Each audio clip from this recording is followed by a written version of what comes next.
And this week's episode of Studio Inter will be previewing the upcoming games against Real Madrid and Sassuolo. We'll be reviewing the Torino game. We'll be discussing Real Madrid with Hassan Karim from La Liga Lowdown. This week's Moggi, Moratti and Frog, and much, much more. Everything here on Studio Inter, only on SempreInter.com.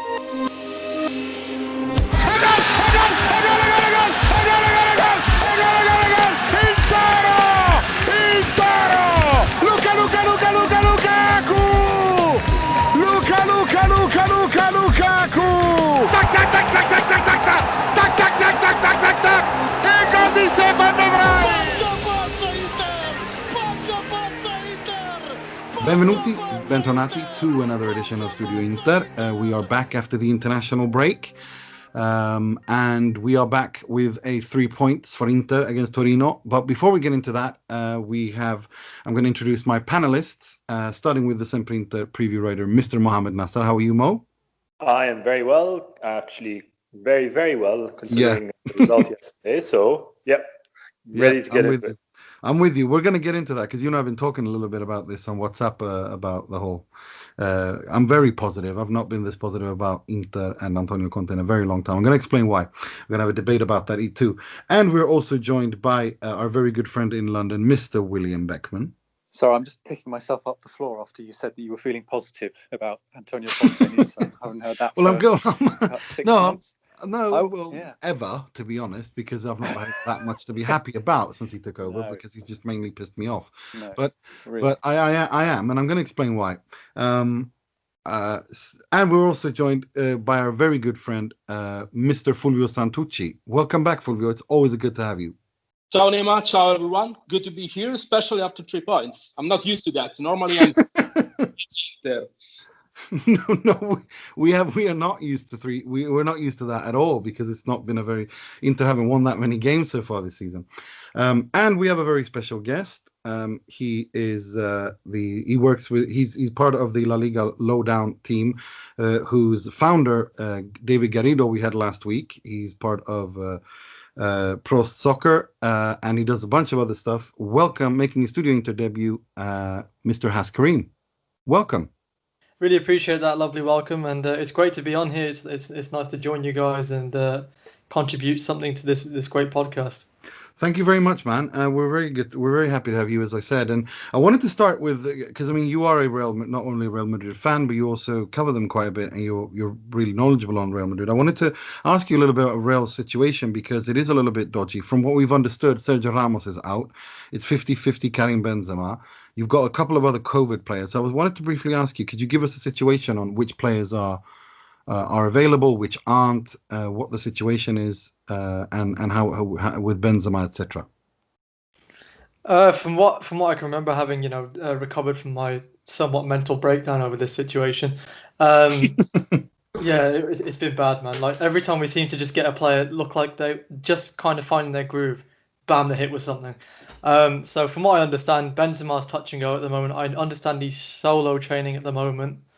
Sergio Ramos, I think, is out unless by and large a miracle occurs.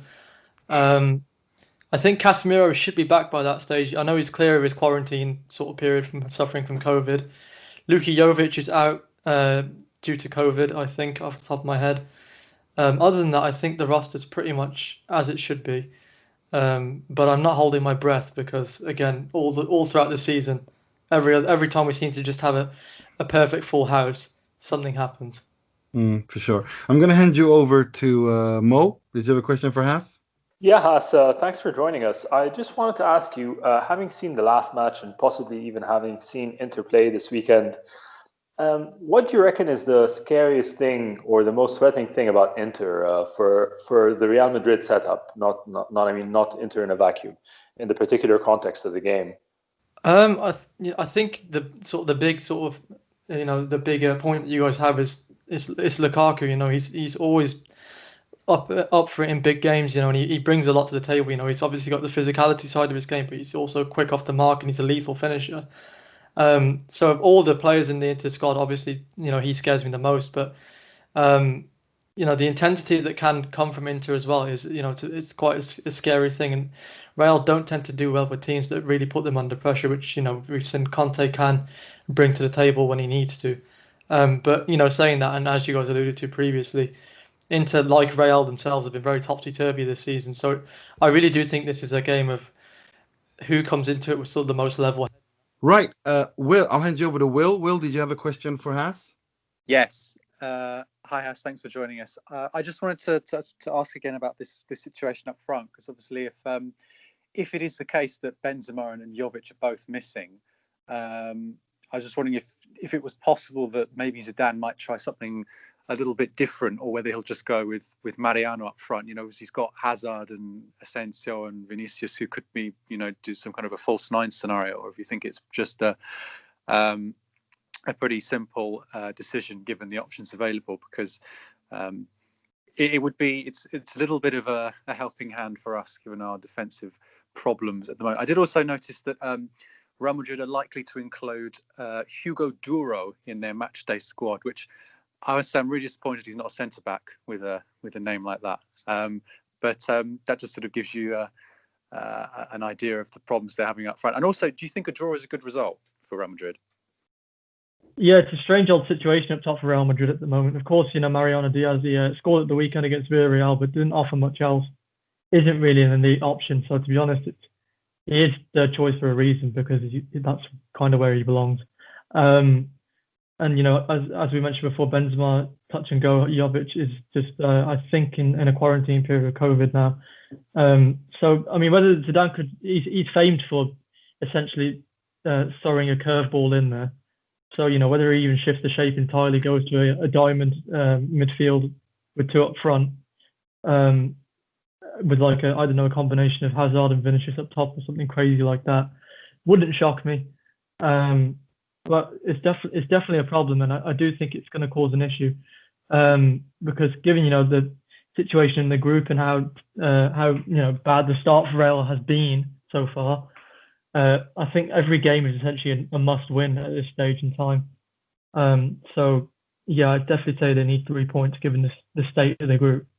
I'm going to hand you over to Fulvio. Fulvio, did you have a question for Haas?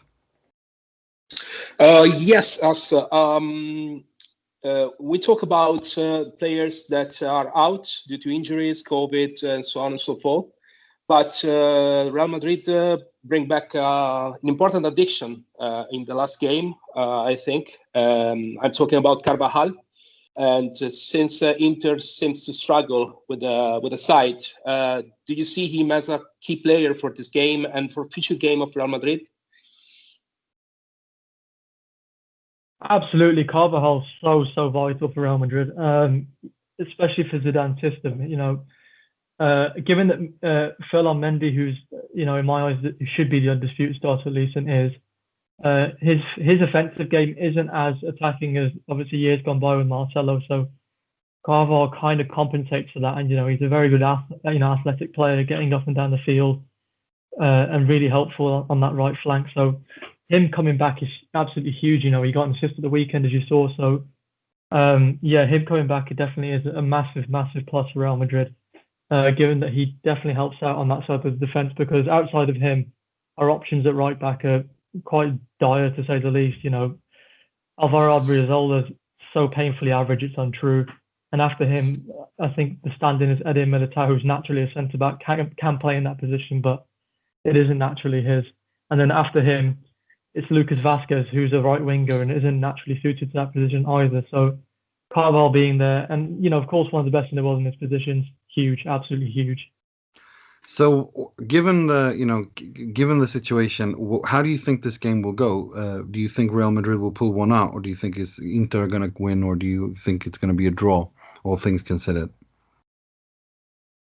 Of course, the Real Madrid fan at heart, I always want the team to win. Actually, I think anybody would, but given how they've been performing as of late, and the firepower that Inter possess, I think I can see an entertaining draw in that sense. Nice one. Well, thank you so much for coming on. And if people want to follow you and your work on Twitter and whatever you use, the floor is yours. Feel free to plug it. Yeah, it's just a simple at the Hassan Karim if you want to follow my trollings on Twitter. They can be interesting at times, and I'm sure Nima will agree with that. Maybe not. But yeah, no. If you fancy following me, fire over a follow there. And as you mentioned, at La Liga Lowdown as well for all the content that we bring Spanish football as well. For sure. Thank you so much for coming on, Hass. Yeah, thanks for having me on, boys. Cheers. Enjoy the game. You too. Ciao. See you later. Right. Let's talk about the Real Madrid game and kind of the Torino game, because that's what I wanted to say about the positivity, and it's not positivity as such. It's more an optimism that I haven't felt in a long time, and that is we were treated to 60 minutes of the worst football we have seen Inter produce, if it can even be called that. During the past decade, I would say it was Mazzarri-esque in parts of the first half, but then something happened, and when Conte made those substitutions, when he brought Gagliardini off and he brought Lautaro on, and Inter and Arturo Vidal start playing deeper, and Barella almost like a flat midfield with Arturo Vidal a little bit deeper, Barella a little bit advanced, but above all, Lautaro and Alexis Sanchez playing between the lines in almost like a 3-4-2-1. Inter were in complete control of that game from that minute. And the balance that I've been banging on about on this podcast and online and Twitter that Inter have not had since Antonio Conte arrived, it was there. That game could have gone on for another 15 hours and Torino would not have had a shot on goal. That's how, that's how well it worked. And it wasn't one of those things. For me, it was, going into the game, I wanted to see a good result. I didn't care about how they played. But given how the game panned out and how Inter came back into the game, for me, what I take away from that is not the result, but actually what worked. And what worked was it wasn't panicked like against Fiorentina, where, Conte went to a back four, a back three, a back four, and then threw the kitchen sink at the opposition. That's not what happened here. He made changes where Inter completely controlled and dominated and systematically scored goal after goal after goal, and then won 4-2. Now that means, I hope, even though he refused to say it, but we're going to talk about that too, but that gave me a lot of hope, because if he's learned the correct lesson from that, then I think Inter go in not as favorites, but as I'm not as negative or pessimistic going into this game as I was prior to the 60th minute against Torino. As Will always says on this podcast, Conte's teams are like a marching band. Every single instrument has to work in tune for it to work. Well, against Torino, it was in tune, and this is how the marching band should start against Real Madrid, at least in my opinion. What do you think, Fulvio? What's your thoughts? Well, always difficult to understand what happened in the mind of the players when you see something like this, when you witness something like this. I think that we had a lot of troubles at a lot of extent, tactically, mentally, physically, and if you calculate that, Torino is actually a team that is struggling a lot in this beginning of the season, and he lost the best player just minutes before the kickoff, Belotti, of course. They lost Verdi as well, so practically they end up without the main strikers, and still they were able to manage 7 shots against 2 in the first half, and that's, for me, that's ridiculous, basically. And I saw a lot of stuff that I cannot help but notice that is the same that I witnessed last year in the summer league, practically.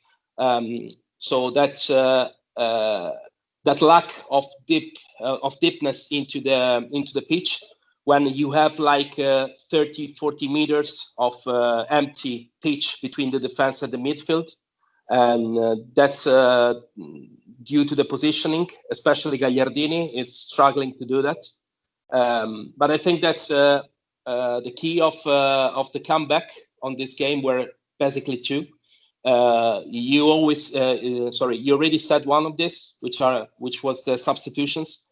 And for me, the change that made a difference was Lautaro for Gagliardini, as you said, but not for Lautaro, but because Vidal was allowed to play deeper, and that makes a huge difference.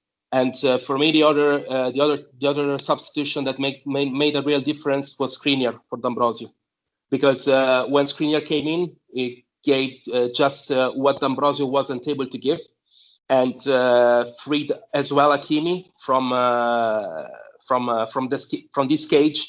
When you have D'Ambrosio, Hakimi is not free to play like he wants to play. It's like having sight back at the same time, and this is not useful for anyone, because D'Ambrosio cannot play like he used to play, and Hakimi is very far from playing on this natural position. So this is, tactically speaking, I think this was what changed the game.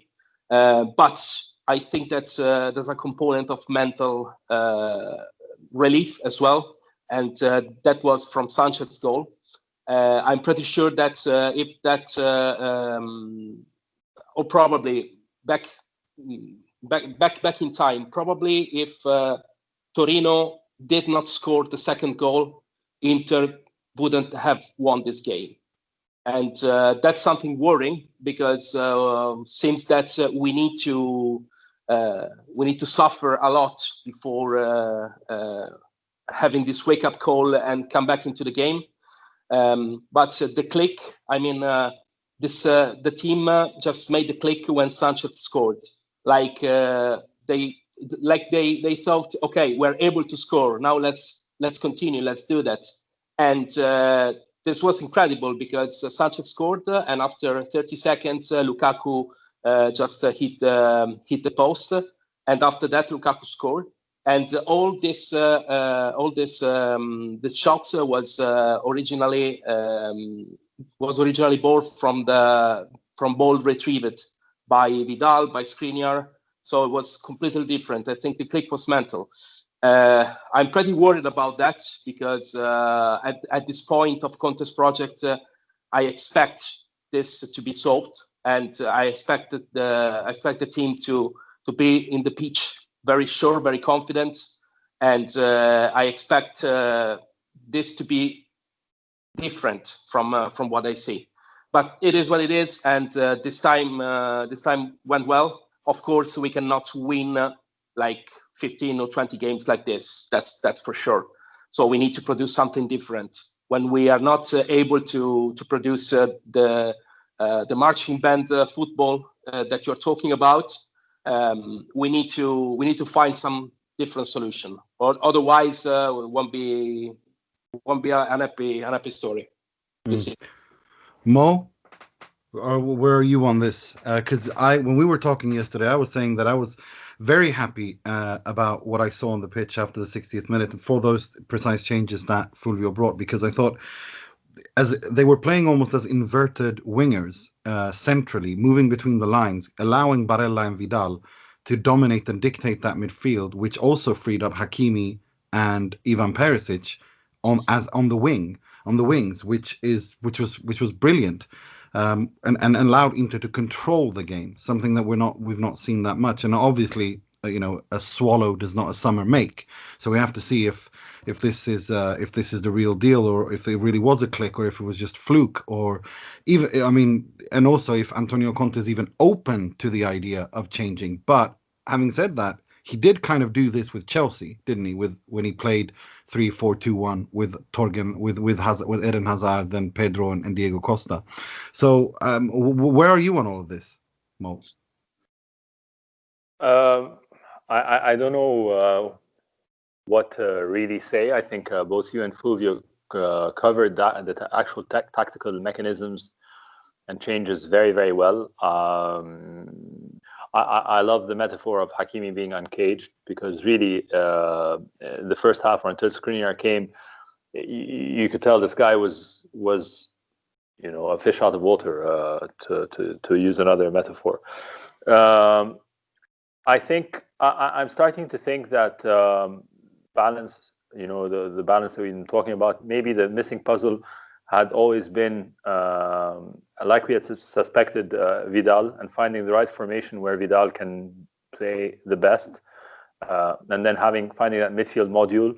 And we'd always been speaking of that midfield trio, but maybe it doesn't need to be a midfield trio after all. But I also like to, dwell upon the fact that the click, it felt like a seminal moment in the season for some reason, and then the post-match interview with Lukaku, you kind of got the feeling that we were angry that a big team should not suffer like this, so on and so forth. So I think for whatever reason, somehow the coin dropped, maybe with Conte, maybe with the players as well. But for me, I would like to think that we, towards the end of the season, we look back and we say, maybe this was the turning point in the season. This particular game felt important. The result and the performance felt important to me. Well, that's I agree with that. You see, I agree 100% with that, but I think that depends entirely on how Antonio Conte handles it. What are the results? What are the conclusions he draws from this? Because afterwards he went on a bit of a negative rant on Will Beckman's absolute favorite person in the world, Giancarlo Marocchi, and started saying that this is not a tactical issue at all, and this is a mental issue, and we need to have more fury and all that, and that bothers me a lot, because it's not ferocity that the issue was never been ferocity. It's been balance. And the balance was there, and he's done this before with Chelsea in his first season. It's almost reverse.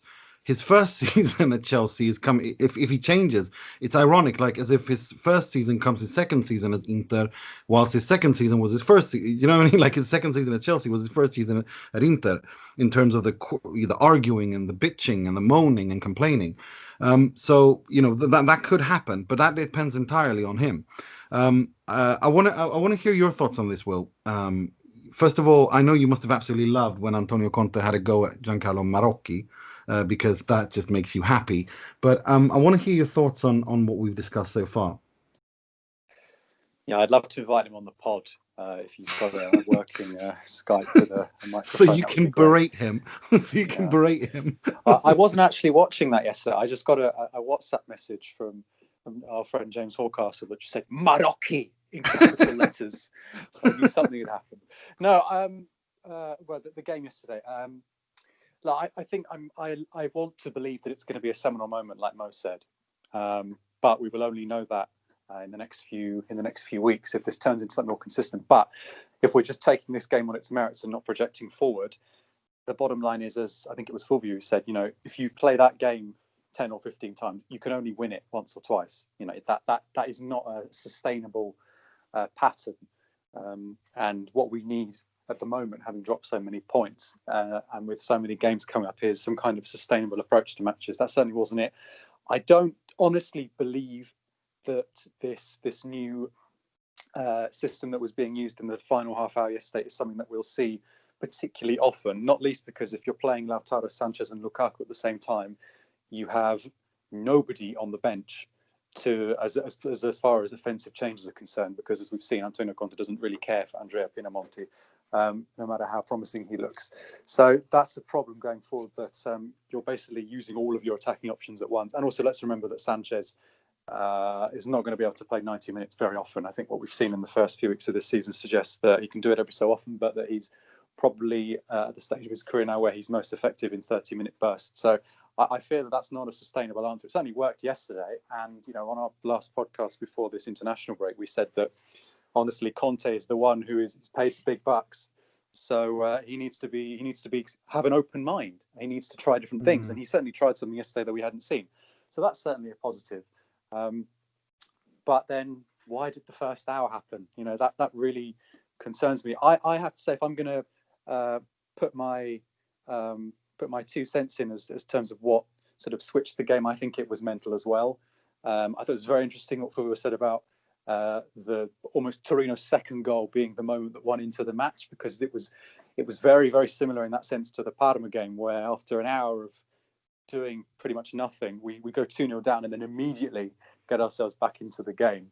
Only on that occasion, obviously, we didn't get the win, and this time we did. But the pattern of the game, I thought, was very similar to the Parma match.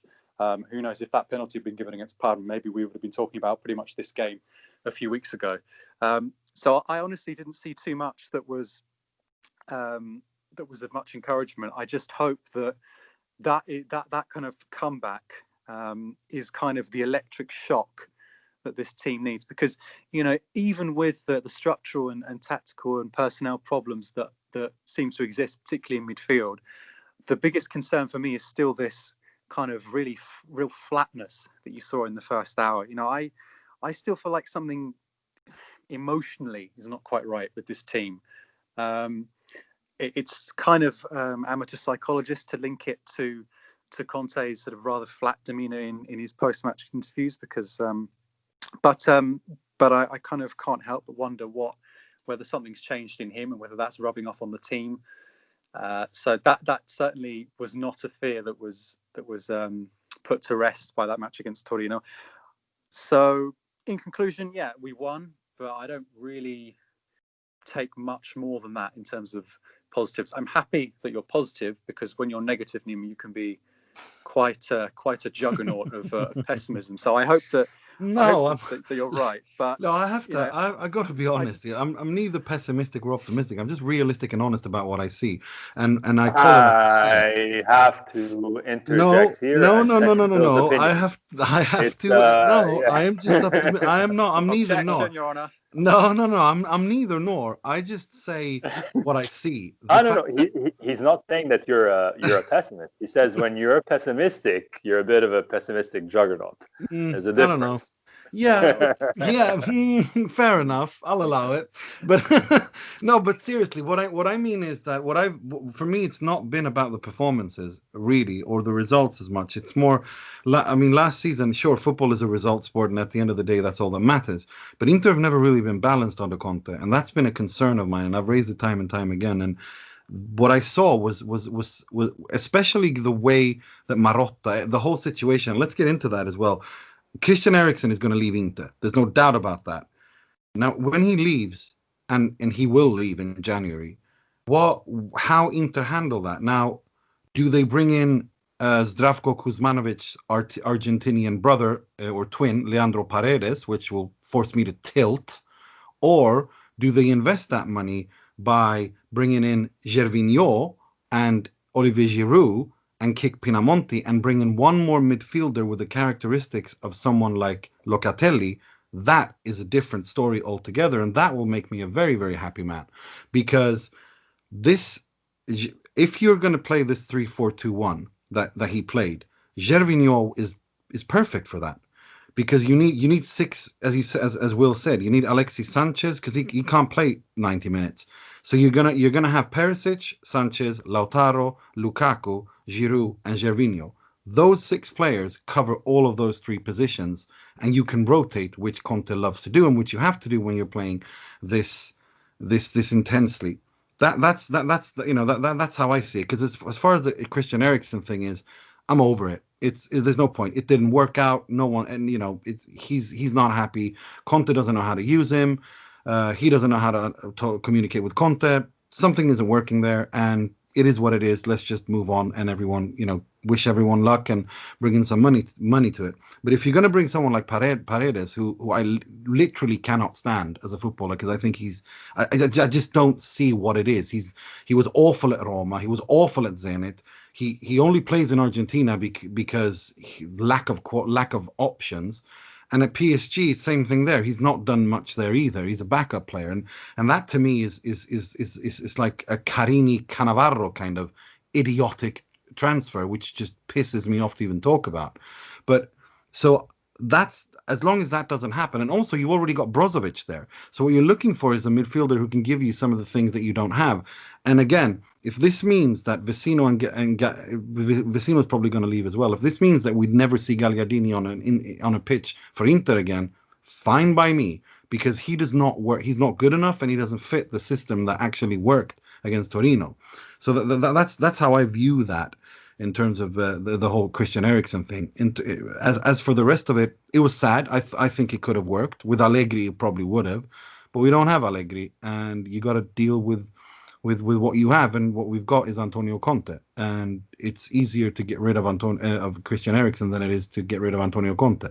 So it's a choice. They've decided to stick with it, and that's great. That's my thoughts. I think I think Eriksen's got to go. Like you said, it's clear as day. It's not working out. But honestly, I'd like to put it a bit on him as well. I mean, the fans embraced him. His teammates clearly want him to succeed. From the interviews that Lukaku had given the press in the international break, it seems like Conte in the very beginning was very excited about having Eriksen and was willing to try him in a bunch of different roles. But for whatever reason, it's just not clicking, and a portion of that needs to go on him as well. It's not he's not blameless in this situation. Players need to be adaptive. It's been a funny season, of course, and it's not the best of circumstances to go into a new country, a new league. But I think the experiment has clearly. I mean, maybe a couple of decades ago, clubs would have had the time to be able to experiment a bit longer and not be under the pressure to deliver, especially with such a high salary. But in today's football, you just can't afford to have such a big investment not returning. And like you said, if the money is reinvested wisely, then I'm all for it, because it's not working out. Fulvio, what are your thoughts on everything with Eriksen and moving forward? What do you want to see? Do you agree with what I said about the Gervinho? If you're going to play like this system, someone like Gervinho, and then you can use Perisic as well. What do you think? Well, about Eriksen, I think it's pretty useless, probably pointless now to discuss again about it. I think that some weddings are not made to work, and there's no clear explanation. There's a counter responsibility in this. Yes, there's an Eriksen responsibility in this. Yes, as well. Either way, it's not working. It's not working, and I mean, we see that it's not working. So it's pointless to insist on that. Eriksen needs probably another league to express himself, and Conte is not the kind of player to express his football, basically. We are going, when this is going to finish, we're going to understand how this deal, why this deal were made in the first place. We don't know about that. We thought that we could have some quality, but it did not go like that. So that's what I have to say right now. It's not. It's nothing more. I mean, it's something that it should have been like that since the beginning. It was written at some point. I don't know about the future. All the scenarios, I think that now depends on what Sensi will go. What Sensi will do this season. Because if Sensi is not going to recover, never, basically from his injuries, I think that the scenario will be one. But if Sensi at some point will be able to be lined constantly, that would be another scenario. Because when Sensi is okay, I think that Inter is moving at a different rhythm and at a different speed. I mean, what I expect is that remaining on the midfield, Conte highlights a lot of times that he basically don't have a midfielder with defensive skills apart from Gagliardini, and that's when and that's what I expect to be filled. Not because I like it, but because Conte likes it. Definitely not another Eriksen, not another trequartista, not another midfield player with offensive skills. I think it's pointless, it's useless. So, for example, Van de Beek is not an option for the same reason. Mm. Locatelli is my option. I think Manuel Locatelli would be perfect.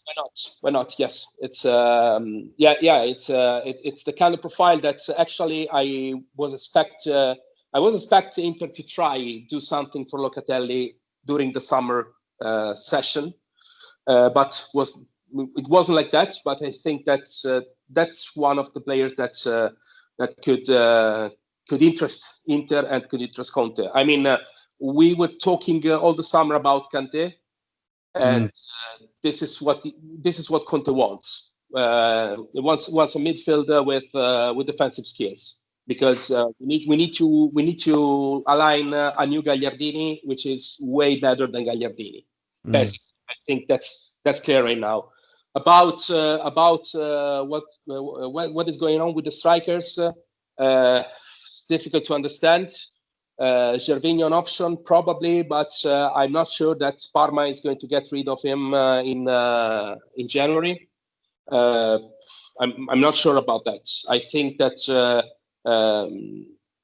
Inter my opinion, Inter needed to add Giroud like in the last January, because there were the chance, and I think that that addiction at the end of the day could increase the chances of Scudetto last year, and that space remained vacant at some point. So I expect this to be done, like a striker, of course, and a defensive midfielder. I think that this is what is required in the immediate. Let's see how it goes. Let's see if we are able to go ahead with the Champions League, which will make a huge difference on the Mercato funds.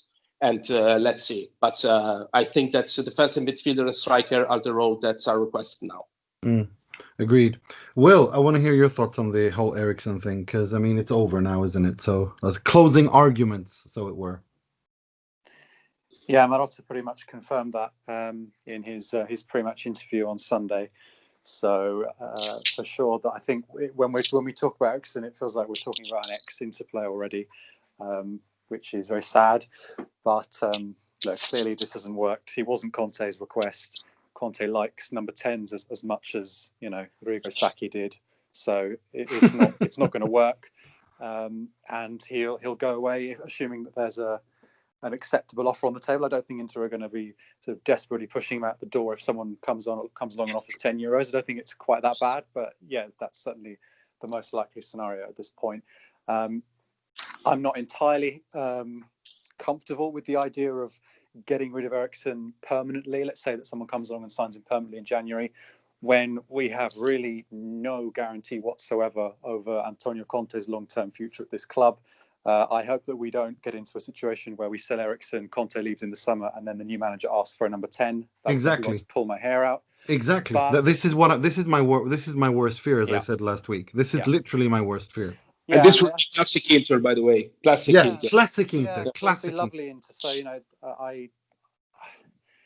that would make me think carefully about at least the price at which I'd be willing to sell Eriksen if I were Marotta, because I don't think it would shock anyone if Conte left next summer. I mean, it probably would be more shocking the opposite if he were to stay on. So it would be very galling. But on the other hand, you look at the players that have been signed. You look at the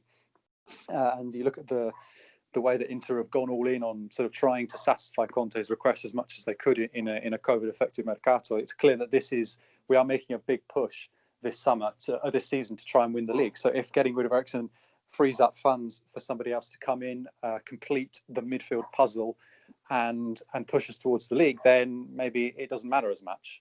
But that's a bit of a risk. But it seems like that's the risk we're willing to take, because in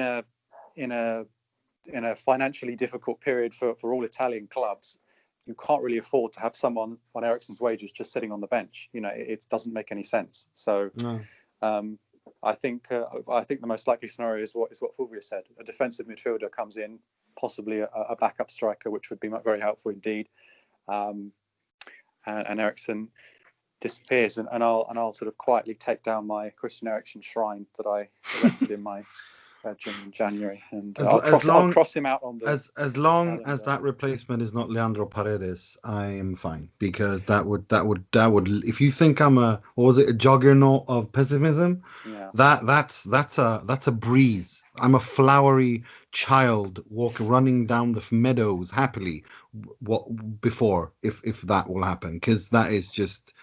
No, it cannot happen. That is Carini Cannavaro territory for me. I have one more statement to make. Obviously, the real indicator of Christian Eriksen's future will be Christmas morning, when all the Inter fans unwrap their 2021 Inter calendars as their Christmas present, and we discover whether or not he's on the calendar, because that seems to happen every year. People deducing people's futures from whether players have been included on the Inter calendar. I'm looking at November at the moment. I've got De Vrij and Skriniar smiling at me in my room. So I think they're safe for now. That's good. Yeah. Thanks. Thank God for small favors. So yeah, basically, before we move on to the Sassuolo game, I wanted to briefly just ask us, just say a prediction for the Real Madrid game. I'm going to caveat mine. If Antonio Conte plays and balances his team in a similar way to those last 30 minutes against Real Madrid, Inter will completely mop the floor with Real Madrid. I think, completely destroy them. But if he goes back into this 3-5-2 with Gagliardini being some sort of cambiasso, then his cambiasso, then Inter will not win. It will be a draw. So I'm hoping that Conte knows what he's doing. I hope that he's learned the correct lessons. I hope that whole post-match thing about with the back and forth with his former teammate Marocchi was just a theater, Italian TV theater, and that he's not that self-destructive, because I honestly think that something happened against Torino, and there is something to build from there. But you just got to be clever enough to harness it and treasure and carefully feed that into some. You got a seed there. You need to water that seed. But if not, and he thinks it's business as usual, then we're in trouble. What about you, Mo? What do you think? Yeah, just the Real Madrid game, huh? I think it's a win. I think we're gonna get the 3 points that we so desperately need, and I don't know if it's going to be a mop the floor with them. I reckon it's probably going to be much closer, but I think we're due a win in the Champions League. I think this is a good moment, and I think it's a good moment to be facing Real Madrid in particular. For sure. What about you, Fulvio? What are your predictions of the Real Madrid game? A lot of goals, definitely. For sure. I'm not sure that it will be a win. I will probably go for a 2-0. For Real or Inter? No, 2-0. Oh, for Inter. Okay, cool. What about you, Will? Yeah, of the matches that are coming up this week, for some reason, this is the one I'm more confident. Well, I think that we'll win this match. If you don't beat Real Madrid now, then when on God's earth are you ever going to beat them? I saw a stat earlier that when Sergio Ramos has been missing, Real Madrid have lost 7 of their last 8 Champions League games. So that's a nice precedent. That the attack is decimated, as we discussed earlier. And there's no choice but to win in this match. So I'm hoping that the emotional boost that we got from that half an hour against Torino will carry us through this match, and then obviously we'll lose to Borussia Mönchengladbach to undo all the good work next week. But we'll leave that for next week's pod. I think we're playing this match on the 25th of November, and it will be 22 years exactly since Inter beat Real Madrid at San Siro in 1998. They won 3-1 at San Siro with goals from Baggio and Zamorano. Yeah, I was watching some of the goals earlier, so I hope that's a good omen. I think they'll win 2-1. That was probably, Fulvio can correct me if I'm wrong, but that was Baggio's best performance in an Inter shirt, wasn't it? Yes, definitely one of the best. I was there, by the way. No, I'm so jealous. I'm so jealous. Yeah, I was there. And I remember incredible performance from Baggio on our side and Clarence Seedorf on the other side. Sure. It was, but it was a great night, and I think that it was the same day, like 25 of November. Yeah, that's what I was saying. Yeah, it was the 25th of November night, and Wednesday is the 25th. So that's the omen that I'm clinging to for. Although we don't have Baggio. Yeah, and oh god, even today I think Baggio wouldn't. I think that to some extent this Inter is better than the '98 Inter, but Real Madrid it's not like that. I mean that Real Madrid was incredible. Yeah. So I'm pretty optimistic about this. But I don't know. The truth, guys, is that I'm starting to not getting so confident about Inter. Anything could happen every game, so it's I don't know how to predict this. No, I agree. Which is not where we thought we'd be with this Inter. Exactly. Yeah, exactly. No, it's exactly. It's like I was saying this last week on this last episode that after 15-16 months, this is not good enough. For Conte, but again, I don't want to over analyze it too much. But I really liked what I saw in that last 30 minutes, and I think there is something to build from there, and we'll have to wait and see. I mean, Wednesday night, we'll see. On Saturday afternoon, 3 p.m. local time CET, it's probably the most informed team together with Roma in the Serie A. It's Sassuolo who hosts so much talent in Berardi, who always scores against Inter because he's an Interista, and apparently when you're an Interista and you play against Inter, you have to score against them. And then with Boga, who is very good, and of course Locatelli, who is probably after Barella the best Italian central midfielder right now. And that's an interesting game. I as Will alluded to a little bit earlier here, I'm more confident going into Real Madrid than I'm against Sassuolo, and I'm worried about this game. I really am. I think that if what is wrong with this team? I'm more confident against Real Madrid than against the bloody green and black army. This is how schizophrenic Inter are.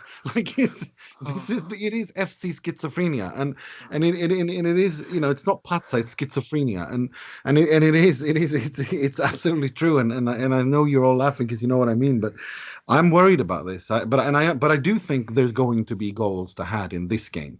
It depends on how it goes midweek. I think De Zerbi is a good coach. I think this is a little bit of his graduation thing. I mean, because with all due respect to the teams that Sassuolo played, they've not really played any of the big teams yet. And they won at the San Paolo, didn't they? They beat Napoli. Yeah, fine. But aside from that, it's not been Juve. It's not been the good. And now they're playing, I think, Roma and Inter on the trot and Juve. But we do know that whenever Berardi won't play against Juve for some reason, he's always either injured or suspended every time. Fastidio muscolare. Yeah, it's very interesting how that always works out. But leaving those conspiracy theories to alone. What do you expect going into this game, and what do you think you're going to see, Mo? So I would like to go a bit deeper into this game in the later segment I'm doing. But what the hell, playing Sassuolo in the early game at the Mapei on a Saturday? This is like the worst trifecta. We might as well bring back the third red jersey for this match. There's no way we're going to win this match. It's cursed. It's absolutely cursed. Kit. Or the Sprite kit. Yeah, I mean, look, I hated the red one. I think I've still got that somewhere. Good grief! I got given that shirt for some reason. We have no chance. This match is unwinnable. When Mr. Positive might as well not. But it's not a 12:30 kickoff, Mo. That's the good thing.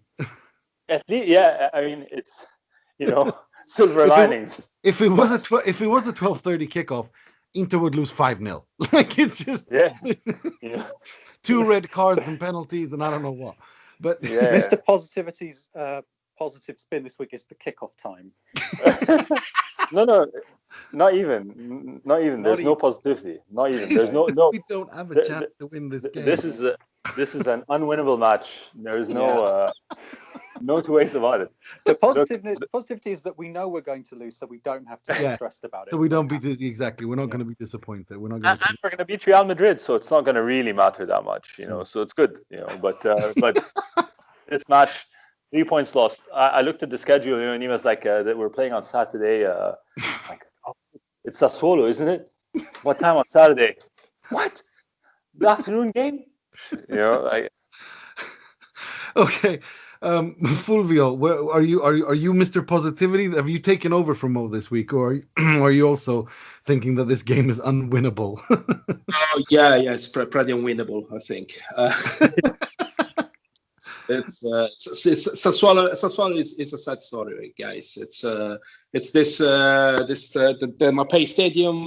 It's basically into the fog, so it's creepy and it's scary, and all the things happen. I don't know. Probably we are still cursed by winning 7-0, like Nassar's curse. Yeah, 6-7 years ago. I don't remember. But all jokes apart, it's very difficult to go ahead with Sassuolo right now. I mean, you can, because Inter has a better quality team, and at some point we need to tell this because it's true. But we have a lot of struggles in balance since all season now. And if you concede this to a De Zerbi's team, it's very difficult that you can go ahead with. I think that you mentioned Locatelli, you mentioned Boga, but I think the key player for Sassuolo is Juricic on the three-quarters. Yeah, and last year, if you remember the draw at home, we witnessed exactly the same thing that we saw in the match against Torino. So this great spaces between the midfield and the defense, and the trequartista, which was Juricic last year, and would be also in the next game, could really do anything he wants if we're not solving this kind of issue. So let's see. I'm not optimistic. I'm not pessimistic, but I think that generally it's a game that it's very difficult to go ahead to win. Basically, I just hope that Manuel Locatelli shows why Inter have to buy him. I hope he has a fantastic game, and that the silver lining is that Conte and Moratti understand. Hope for that, but... No, I do, because I want him at Inter. If he goes to Juve, then if he plays well against Inter, we'll turn up on January the 1st at Carnevale's door and he'll ask for 70 million, and then that'll be that. You know what Sassuolo are like. Yeah, true. But you know what? I will take a loss being outplayed by Sassuolo any day over those ridiculous matches. What's the name of their goalkeeper? Consigli.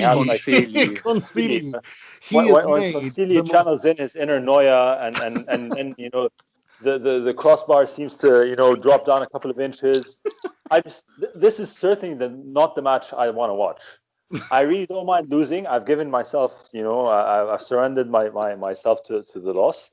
But at least if we lose, let it be in a dignified manner, not in a frustrating, like, pull what little hair I have out of my head. Will, so I guess it's going to be a poker, as the Italians say, of cautiousness, to put it mildly. Is it, or what do you think? Yeah, I've just been cheering myself up by looking at Inter and Sassuolo's head-to-head records over the last 7 years. We went on a run of 6 defeats in 7 league games against them at one point. No, hang on, 7 in 8. Sorry, just 7 defeats. But we are unbeaten in our last 3 against them. So that's good. Maybe the tide has turned. No, I think we'll lose this match. I'm not even gonna dress it up. I think we'll lose. Look, even if we didn't have this hoodoo with Sassuolo, they are probably one of the most convincing teams in Italy at the moment. They have got a very, very clear identity, something which we do not have. They'll have had more time to prepare for this game. We'll have tired ourselves out playing Real Madrid less than 72 hours beforehand. I think it'll be a 2-1 defeat, and we'll be back to square one after our heroic midweek victory, unfortunately. And I don't think Locatelli will come anyway, so it'll be a sort of mountain of crap on Saturday. Lovely. Let's move on to the part of the show. Can we get on with this Moratti, please? Yes, let's move on to the part of the show where we pay tribute and rip the piss out of and criticize something or someone in the world of football heavily, starting with the positivity, which is incredibly positive this week. It's very moving, and it'll be presented by Mr. Fulvio Santucci. He works a lot, he's intelligent, and he surprises people sometimes with his ideas. Not easy to find one person all these qualities. Yes, so this week's Moratti is basically a tribute that I pay to a friend that is not with us anymore. His name is Gabriele Porri. He passed away last week, and he was a great Interista, historic of Inter. He wrote a couple of books in Italian. If you're interested, just check it out on the Amazon section. Basically, he passed away after a long disease. He was just 51 and with a family and an 11-year-old kid. So basically, this could seem like a very sad story, and it is actually. But here, when the positivity comes, here when the powerful comes, because since Gabriele was so known into the Inter community, and because of his activity that is basically go ahead along a lot of years into the forums, into the social networks, into the websites, the profiles, the major profiles into the Twitter of the Inter Twitter just organized this money box directly headed to the family, and this was organized by accounts like Bauscia Caffè, Fabbrica Inter, Il Malpensante, which you should have confidence with them if you just follow the Italian Inter Twitter. And everybody gathered together for this cause, and the funding was incredible. The answer was incredible. The funding is now at 30k euro. 30k. Wow. Yeah, and it was launched on the I can't remember. It was probably Thursday night or Friday night. And in the first 2 hours, the funding reached like 5k euro. Incredible. And the incredible thing was that not only the Inter supporters show the love for Gabriele, but also supporters from other teams. Also, the enemy of Juventus joined the funding, and it's incredible to think that you see Twitter like people that bark with each other and get angry and enter into argument and fight all the day about tactic, about 3 defense, 4 defense, and Eriksen yes, Eriksen no, it's Conte's fault, and so on and so forth. But they show how powerful it could be when everybody are gathering together like a real community, and that actually happened. Everybody just answer in the way that they can, but everybody made a great demonstration of what really means to be part of a community, what really means to be part of an Inter community, and what really means to utilize the social network in a healthy and fruitful and concrete way. So I think this was incredible, and Gabriele himself wouldn't believe if we're gonna tell him about this one day. So I think this is a well-deserved Moratti of the week. And absolutely, here. And thanks everyone for the great support. Absolutely, it was very moving to see the response from everyone. I saw it was up in, last time I checked, like a day ago, was in 22,000 euros, and now it's over 30,000. It's absolutely fantastic. So thank you for everyone who organized this, and thank you to everyone who donated. I think it was amazing. And thank you. Sorry, Nima, just let me add thank you to Inter, because the picture of Gabriele was shown into yesterday in the match against Torino. So even Inter made a little part in this. For sure. Here. Right, let's move on to something much more comical. This week's Frog, which will be presented by Mr. William Beckman. È clamoroso! Autogol di Ranocchia! Yeah, I need to caveat this with a little apology, because it's actually not this week's. This happened, it came to light about a month ago, but I forgot to use it at the time. And I don't want to forget to use it, because I was reminded of it this week. So this was actually a few weeks ago. But anyway, it'll be our Frog of the week. We'll repurpose it. This week's Frog is Inverness Caledonian Thistle. They play in the Scottish Championship, which is the second tier of Scottish football. And they had a bit of a mishap with one of their matches a few weeks ago. So they were trying out. They were streaming their match against Ayr United on a pay-per-view basis, because obviously fans can't go into the ground at the moment because of coronavirus. It was open to season ticket holders and those who paid a one-off £10 fee. So this was an opportunity, just much like we had in England with Premier League matches, and as we still have with Football League matches, that you can pay a fee and you can watch your team at home, even if it traditionally wouldn't be on television. Unfortunately, this didn't go quite to plan, because the Scottish Professional Football League, the league organised the camera for this match, and they used a high-tech robot camera, which is called Pixelot. So it wasn't being human operated; it was being operated it was a sort of artificial intelligence camera. And this caused a problem, because it was trained to follow the ball, this match, so that it was just so there would be no replays. It would just be sort of tilting from one end of the pitch to the other to follow the action, and so they wouldn't need humans to operate it. But unfortunately, the linesman John McCrossan threw a bit of a spanner in the works by being bald, essentially. So the camera kept on sort of swerving away from the main action and focusing in on the linesman, because it was mistaking his bald head for the ball. And as a result, some of the action was missed, including the build-up to Ayr United's first goal. It was a 1-1 draw. So pretty much half the entertainment in this match was missed.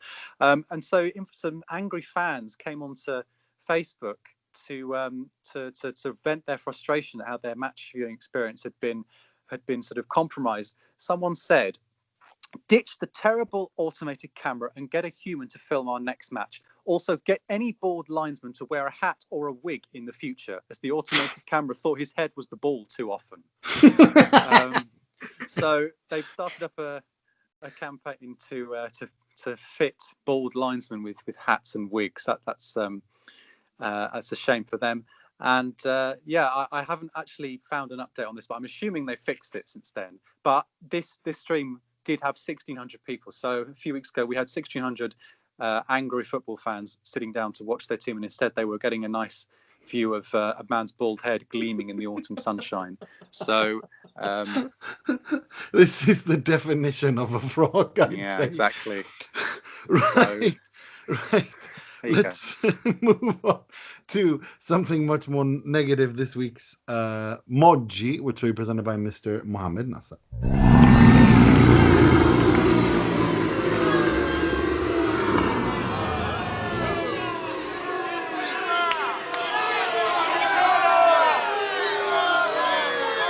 I have to say, I feel a bit personally attacked as a bald man by that frog. We've got two people. You're not a Fulvio linesman, so it doesn't matter. Like, you're making enemies here, Will. Both lives matter. Bold lives matter. This is the problem. They mattered too much on this particular afternoon because we kept having to look at him. Oh my God, Well, it's a good job they didn't have Spalletti on the touchline. Jesus, Mo, go, Moggi. My Moggi of the week is clear. I've spoken about this extensively. It's I feel like Hakimi without Skriniar, if I'm not allowed to swear on this podcast, especially if I'm doing a Moggi. It's playing motherfucking Sassuolo on a Saturday early. This is my Moggi of the week. There's no other Moggi. No, it's sometimes they pick themselves. Yeah, they do. They sure do. My God! Vessel to bring this Moggi to life. No, it is. It's Sassuolo is one of those games that as I said, 12:30. If it's a 12:30 game, it's done. Like there's no point in playing it. Send the Primavera. Yeah, exactly. Rest the Prima. Do what Mourinho threatened to do, during his first season. So yeah, no, thank you a lot. Thank you to Hassan Karim. Thank you so much, Mo. Thank you very much. Always a pleasure. Thank you, Mr. William Beckman. Thank you. Let's hope for 3 points. I'm not going to ask for 6 because as we've already discussed at length, that's not going to happen. Mr. Grazie Fulvio, it was a pleasure as always. Don't be a stranger. Thank you, guys. Pleasure for me to be here. I will be back soon, promised. Good. And as always, I'm your host Nima Tavallaey, wishing you 6 points despite all the stuff that's going on here today. Good week, health, stay safe, and sempre e solo forza Inter.